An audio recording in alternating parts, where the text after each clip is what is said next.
13 November কি হচ্ছে, সরকার কেন নড়ে চড়ে বসছে, কেন সরকার সমর্থক পত্রপত্রিকা হঠাৎ আওয়ামী লীগ নিয়ে মিছিল করছে, আপনারা সবাই জানেন।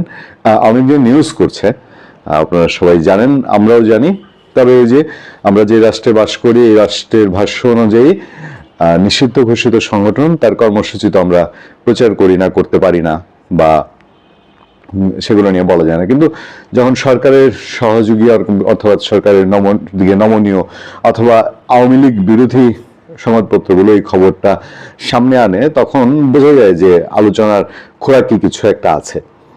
এবং তাদের শব্দচয়ন, আমি যে রিপোর্টটি এখন পিক করছি, তাদের শব্দচয়নের মধ্যে একটু ডিফারেন্ট আছে। নর্মাল একটা পত্রিকা, নিরপেক্ষ একটা পত্রিকা যদি নিউজ লেখে, তাদের যে শব্দচয়ন হবে বা মাথার উপরে যদি একটা সেলফ সেন্সরশিপের একটা বোঝা না থাকে, তাহলে নিউজ লেখার যে ধরন হবে, সেই ধরন থেকে আমার এখন পিক করা বা আমার এখন সোর্স হিসেবে ব্যবহার করা যে নিউজটা, সেই নিউজটা একটু আলাদা। আপনারা সবই বোঝেন এবং সবই জানেন।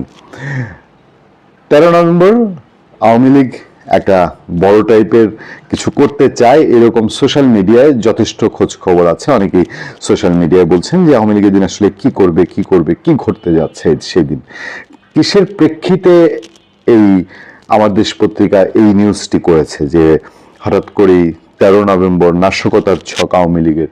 মানে নাশকতা করলে তারা তো এর আগেও নিউজ করেছে যে আওয়ামী লীগ কি কি নাশকতা করতে চায়, কিভাবে করতে চায়, কিন্তু 13 নভেম্বর কেন করতে চাচ্ছে? একটা ফটো কার্ড করেছে, সেই ফটো কার্ডেও বেশ কিছু পয়েন্ট আউট আছে, যেমন রাজধানীতে লক্ষাধিক লোকের সমাগম ঘটাতে চায়, তারপরে আদালত পাড়া ও গুরুত্বপূর্ণ সরকারি স্থাপনায় বোমাবাজির টার্গেট, পরিকল্পনা বাস্তবায়নের দায়িত্বে আসাদুজ্জামান খান, মানে সাবেক স্বরাষ্ট্রমন্ত্রী আসাদুজ্জামান খান কামাল, সহায়তা দিচ্ছেন পলাতক মনিরুল ও ডিএমপি কমিশনার হাবিব, হাসিনার রায় হলে গোপালগঞ্জ মাদারীপুরে অরাজকতার পরিকল্পনা, মাঠ পর্যায় থেকে এখনই সেনা না ওঠানোর পরামর্শ।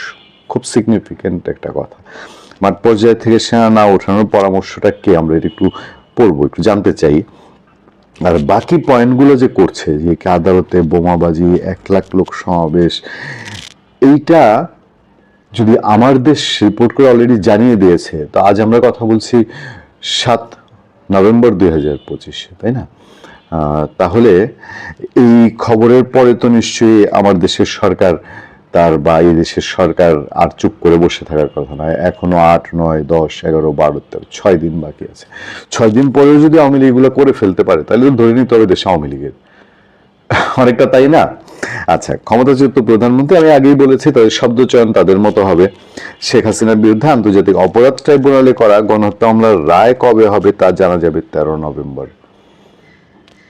যে কারণেই তাহলে 13 নভেম্বর আগে থেকেই আমরা বলছি যে সেদিন একটা রায়, মাহফুজ আলম উদ্দিন বললো যে আমরা আগামী সপ্তাহে একটা রায় পেতে পারি।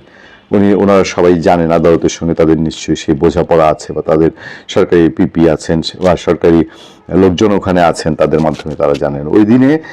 ওই দিনকে কেন্দ্র করে বড় ধরনের নাশকতা ও বিশৃঙ্খলার নীল নকশা এঁকেছে তার দল। কার্যক্রম নিষিদ্ধ আওয়ামী লীগ, তাদের লক্ষ্য সহিংস পরিস্থিতি তৈরি করে বিচার প্রক্রিয়া বাধাগ্রস্ত করা। এই পরিকল্পনার সমন্বয় করা হচ্ছে প্রতিবেশী দেশ ভারত থেকে।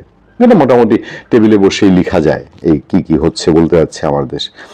এবার নিরাপত্তা সংশ্লিষ্ট সূত্রের বরাত দিয়ে বলছে, ঢাকায় নাশকতা পরিকল্পনার মূল সমন্বয়ক হিসেবে দায়িত্ব দেওয়া হয়েছে ভারতের পলাতক সাবেক স্বরাষ্ট্রমন্ত্রী আসাদুজ্জামান খান কামালকে।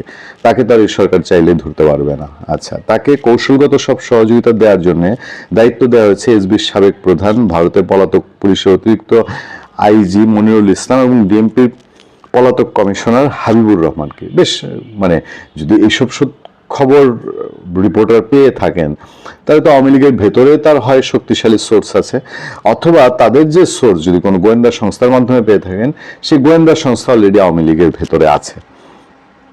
এসএসএফ এর সাবেক ডিজি ও সাবেক কিউএমজি লেফটেন্যান্ট জেনারেল অবসরপ্রাপ্ত মজিবুর রহমান সহ একাধিক সেনা কর্মকর্তা এই প্রক্রিয়ায় যুক্ত রয়েছেন। তাদের সঙ্গে সমন্বয় করে ঢাকার অস্থিরতা তৈরির মিশন বাস্তবায়নের প্রস্তুতি নিচ্ছে পলাতক সাবেক ছাত্রলীগ সভাপতি লিয়াকত শিকদার, গাজীপুরের সাবেক মেয়র জাহাঙ্গীর আলম, যুবলীগ নেতা ইসমাইল চৌধুরী সম্রাট ওরফে ক্যাসিনো সম্রাট। এ লক্ষ্যে দেশে প্রত্যন্ত অঞ্চল থেকে বাছাইকৃত নেতাকর্মীদের ঢাকায় আনা হচ্ছে। বাপরে বাপ, সরকারের যে সাংঘাতিক, সরকার তো মাঝে বললো না যে কোথাও মেসে বা হোটেলে কোনো লোকজন থাকলে পুলিশকে জানায় দিতে, এবং তন্ন তন্ন করে তো পুলিশ খুঁজছে। আর এই যে এই প্যারাটা, এটা বসে বসে লেখা যায়। আচ্ছা, বাংলাদেশ বিরোধী তৎপরতা চালাতে দিল্লিতে একটি অফিস নেওয়া হয়েছে। কলকাতা অফিস নেওয়ার খবর এর আগে গণমাধ্যমে এসেছিল। পরিকল্পনাকারীরা সেখানে ভারতীয় গোয়েন্দা সংস্থা রয়ের সঙ্গে ঘনিষ্ঠ যোগাযোগ রেখে সব পরিকল্পনা বাস্তবায়নের কাজ চালাচ্ছে বলে বিশ্বস্ত সূত্রে তথ্য মিলেছে। কেন এইভাবে আপনার এটার সাথে ইনভলভ হবে, মানে এতটাই দা কোমড়া সম্পর্ক হয়েছে দেখেন দেখি এই সরকারের সাথে।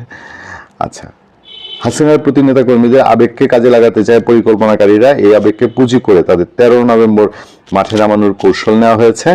এ লক্ষ্যে সারা দেশে সন্ত্রাসী কর্মকাণ্ডে পারদর্শী এবং আওয়ামী লীগের কট্টর নেতাকর্মীদের ইতিমধ্যেই বাছাই করা হয়েছে, তাদের দেশে বিভিন্ন স্থানে প্রশিক্ষণ দেওয়া হয়েছে। তাহলে আওয়ামী লীগের কট্টর নেতাকর্মী এখনো রয়ে গেছে এই যে চিরুনি অভিযান দিয়ে, ইভেন অপারেশন ডেভিল হান্ট দিয়ে আর জেলখানা ভর্তি করা হলো, এখনো কট্টর নেতাকর্মী এবং তাদের ট্রেনিংও হয়ে গেছে। মানে তাহলে সরকার এতদিন করলো কি? এই যে বিশাল বিশাল অভিযান চালিয়েছে, করলো কি? আচ্ছা, তারা বলছে রাজধানী অন্তত 5টি স্থানে নাশকতার ডিজিটাল প্রশিক্ষণ।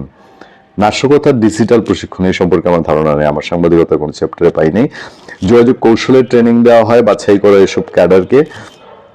এই প্রশিক্ষণ দেওয়ার ঘটনা ইতিমধ্যে মেজর সাদিকুল হক, সে পুরনো মেজর সাদিককে ধরার ঘটনা দাঁড়াচ্ছে। গোপালগঞ্জে অনুকূল পরিবেশ প্রশিক্ষণের কিছু তথ্য পেয়েছে আইন শৃঙ্খলা বাহিনী। এর প্রেক্ষিতে দেশে অবস্থান করা কয়েকজন সাবেক ও বর্তমান পুলিশ কর্মকর্তার উপর নজরদারি চলছে। ইন্টারেস্টিং হলো তারা আরো কিছু সাব হেডলাইন করেছে, আমি আর বিস্তারিত এই নিউজে পড়তে গেলাম না। মহাসড়ক অচল করার পরিকল্পনা, তারপরে নিরাপত্তা সংস্থার সুপারিশ ও প্রস্তুতি, সেই সম্পর্কেও নিরাপত্তা সংস্থাগুলো কি কি করছে সেগুলো তুলে ধরা হয়েছে। সবচেয়ে ইন্টারেস্টিং হলো আওয়ামী লীগ ঢাকায় 1 লাখ লোক জড়ো করে ফেলবে 13 নভেম্বর, আর 1 সপ্তাহের মধ্যে।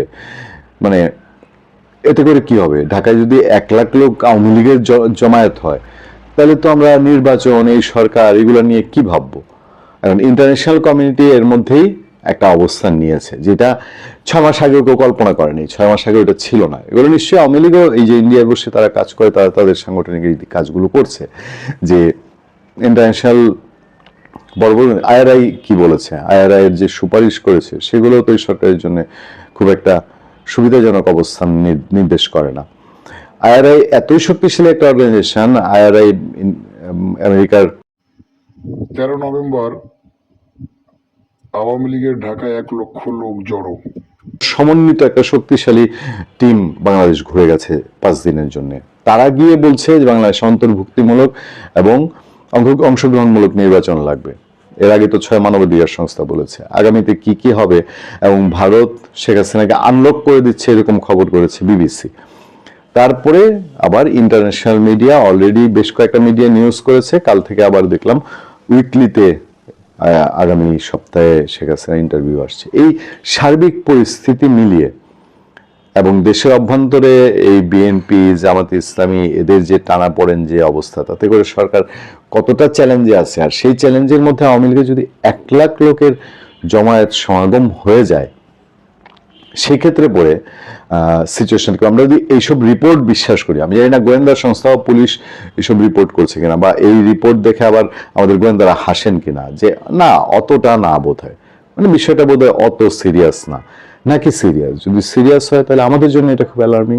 কারণ আওয়ামী লীগ যদি 1 লাখ লোক নিয়ে ভয় নেমে যায়, তাদের আবার প্রতিপক্ষ তো বাংলাদেশে স্ট্রং, এবং আওয়ামী লীগের ক্ষেত্রে বিএনপি, জামাত ইসলামী, এনসিপি সবাই একজোট, তাহলে সেটা আমাদের জন্য কতটা সংঘাতময় পরিবেশের ইঙ্গিত করে।